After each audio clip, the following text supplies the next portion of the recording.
at the end of 2016, the industry made a commitment to expand exports, and they had three goals. We wanted to increase volume, we wanted to increase value, and we also wanted to increase the percentage of dairy production going into exports. And I'm pleased to say that in 2017, we saw increased volume, value, and percentage. 2018, increased volume, value, and percentage. This year, a little difficult on the volume side because of the Chinese situation, sure. But value is up over $900 million. So there's an opportunity here, I think, for us to celebrate the fact that we are seeing increased activity in the export market. And I think there's reason and optimism why we're going to continue to see growth. The Japanese agreement, the possible ratification of the USMCA, yeah. Opportunities potentially to get back into that Chinese market, at least with a permeated way.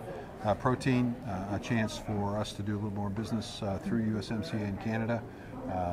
Expanding opportunity in South America, new retail promotions in Japan and Korea, and Indonesia now coming online, interested in purchasing from the U.S.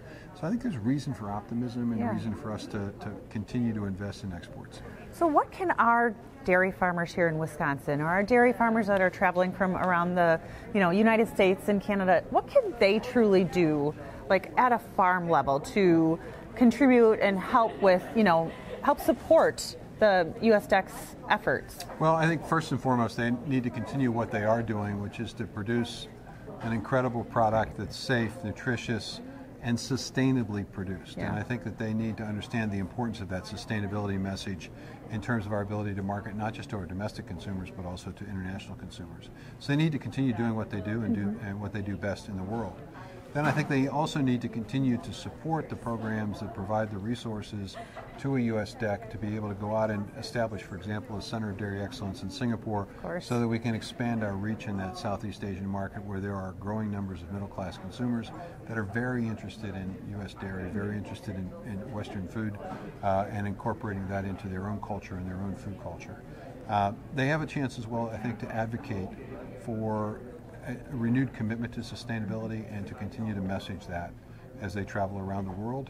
If they go on trade missions, if they're involved in any kind of activities with their associations, making sure that sustainability is added to the fact that we provide safe, nutritious, and ample supply of dairy products. Do you find, in our last question, just a particular kind of product that tends to be most well received from an export perspective globally? Well, we sell roughly 70% of all the powder that's sold in the world, we sell. So you would say we sort of dominate that market. When you look at cheese as a percentage of our production, we were at about 5% of production going into exports. Now we're we're closing in on 7%. That's great. Yeah, absolutely.